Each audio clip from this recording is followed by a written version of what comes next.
Good morning. I'm John Carroll in for Debbie Cruz. It's Monday, March 3rd. How a Tijuana shelter supports the LGBTQ plus migrant community. More on that next, but first, the headlines. City officials are hosting an open house tonight at 5:30 at the Rancho Peñasquitos Public Library to discuss proposed trash and recycling fees. San Diego voters approved Measure B in 2022, allowing the city to charge single-family homes for trash and recycling services. The fees aren't finalized, but there's an initial proposal of $53 per month for 95-gallon bins. If you can't make tonight's open house, others will be held through the beginning of April. A full list is at cleangreensd.org. Here's another opportunity to let local government officials know what you think. Tomorrow, the San Diego City Council will hold a public hearing about proposed increases to residents' water bills. You can submit written testimony or attend the hearing virtually or in person at 2 p.m. at City Hall. The city says it must adjust rates to account for increases in water costs from the San Diego County Water Authority. The proposed increases would be effective May 1st. Voter information pamphlets are on the way to registered voters ahead of the first supervisorial district special primary election on April 8th. The voter information pamphlets have details on voting options, election deadlines, candidate statements, and more. There's also a sample of what your official ballot will look like. The election is being held because former County Supervisor Nora Vargas decided not to serve her second term. She cited fear of her personal safety as one reason for the departure. From KPBS, you're listening to San Diego News Now. Stay with me for more of the local news you need.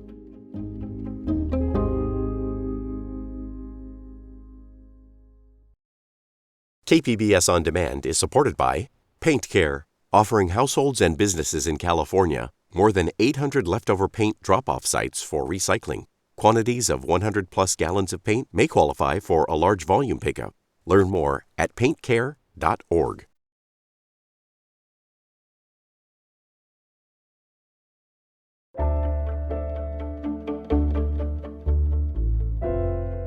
LGBTQ plus migrants in Tijuana have a new place to seek support. Last week, Casa de Luz celebrated the opening of a new shelter there. Casa de Luz founder Jack Noren says it is vitally needed for those fleeing violence in their homelands. Just in the last 5 years, 3,000 refugees have been, or LGBTQ people have been killed in Central America. There are still 60 countries where it's illegal to have a same-sex relationship. And there are still 7 countries around the world where you put to death if you are part of a same-sex relationship. San Diego Mayor Todd Gloria crossed the border to join the celebration. With changing issues at the national level, it is more important than ever that local citizen diplomats do the work of making sure that we remain connected. Because again, our futures and our fates are tied up together. The shelter has 20 dorm rooms and can house up to 60 people. President Donald Trump is continuing calls for mass deportation, and immigrant communities remain on edge.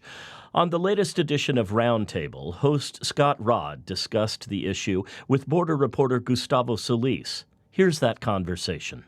To start, let's talk about ICE raids. There's a lot of concern about them in San Diego, but they haven't really hit the region, right? No, we haven't seen any evidence of ICE raids happening in San Diego. Now, what we have seen is a few targeted arrests, right? These are individuals, kind of what it sounds like, right? ICE has a list of people, they have prior convictions, and they go and arrest that individual, as opposed to raids, which would be just a bunch of agents showing up to, outside of a Home Depot or something and getting everyone they can. We haven't seen that in San Diego. And to kind of verify and prove, one of the stories I did was a ride-along with these activists who do community patrols. They get up at the crack of dawn, ride around immigrant neighborhoods.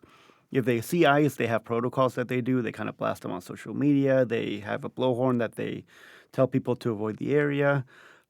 They've been doing that basically since the inauguration. They've seen 2 individual arrests up in the North County, but nothing that would be anything close to an ICE raid. That was a great story you did. You got up at 5 a.m., spent 2 hours riding around Linda Vista looking for ice with this, patrol unit made up of advocates. You didn't find anything. So was it a total waste of time or what? No, not a total waste of time. I mean, we were fishing and we didn't catch anything, but that's kind of the point, is to be out there, right? And I asked that to the advocates straight up, like, did I just wake up at 5 a.m. for nothing? Like, was there any value in this, even though you're not seeing ice?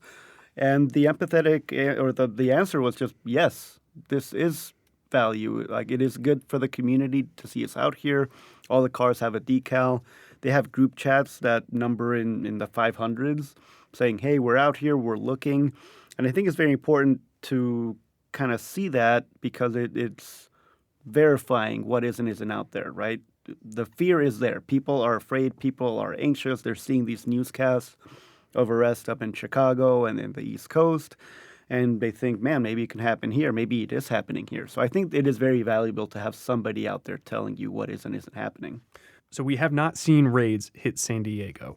However, like you said, there are targeted enforcement. There is targeted enforcement, targeted arrests. Let's shift the conversation to what happens to people after they're arrested. Are they deported right away? What's the process?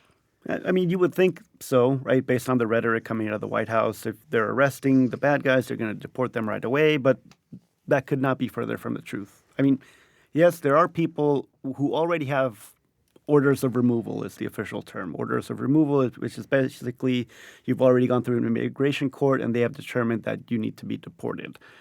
Most of the people they're arresting do not have orders of removal. So just like in a criminal case, if you're arrested, you need to be charged. You need to go before a court, and a judge has to rule that you either should or should not be here.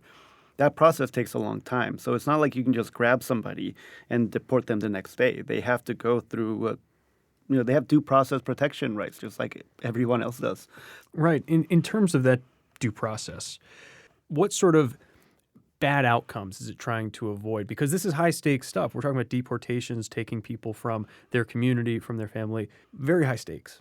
We have a history in this country of deporting U.S. citizens. People lose their case not because of the strength of their argument or the quality of their evidence, but just because they didn't know how to present it in the right way.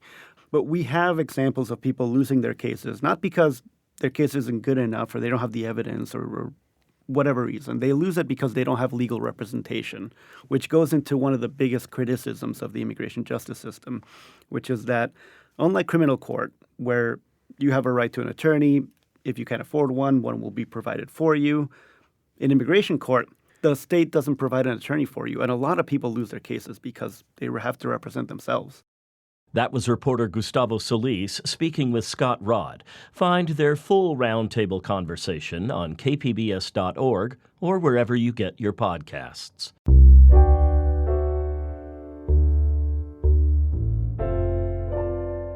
The Social Security Administration says it's going to cut 7,000 jobs in keeping with executive orders from President Trump to reduce the federal workforce. Reporter Tanya Thorne says those cuts could include an office in North County. In a press conference on Friday, Congressman Mike Levin demanded a halt to the looming closures of Social Security offices. I'm here to sound the alarm about Elon Musk's attempt to dismantle the Social Security Administration and potentially disrupt and delay benefits for the 70 million Americans across the country who rely on Social Security. Earlier this week, the Department of Government Efficiency website, or DOGE, listed a Carlsbad Social Security office as part of its real estate savings list. But there is no known Social Security office in Carlsbad. The nearest office is in Oceanside, or so we thought. There is indeed a non-public facing Social Security office. It's the area director's office in Carlsbad. And that's something that we had to go find out for ourselves. The Social Security Administration never shared that.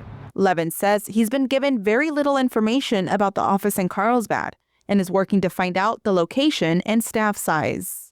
Tanya Thorne, KPBS News. San Diego Assemblyman Chris Ward has introduced a bill to prohibit surveillance pricing in California. It's a practice that leads merchants to charge different prices to different people. SciTech reporter Thomas Fudge has more. Businesses have a trove of information about our likes and lifestyles based on how we click and scroll online. Some retailers are using that to decide what to charge us for a product, and what we end up paying might be a lot more than what's charged to others. It's called surveillance pricing, and Chris Ward wants to prohibit it in California. Ward calls it a secretive discriminatory practice that's unfair to people who think they're paying the same amount as anyone else. We need standard pricing because that's the way we've always fairly operated as a consumer society, and make sure that surveillance pricing is defined in the law and make sure that that is prohibited. Ward says his bill won't prohibit other price deviations like discounts for seniors that are common and well known to consumers. Thomas Fudge, KPBS News. That's it for the podcast today. As always, you can find more San Diego news online at kpbs.org. I'm John Carroll in for Debbie Cruz. Thanks for listening, and have a great Monday.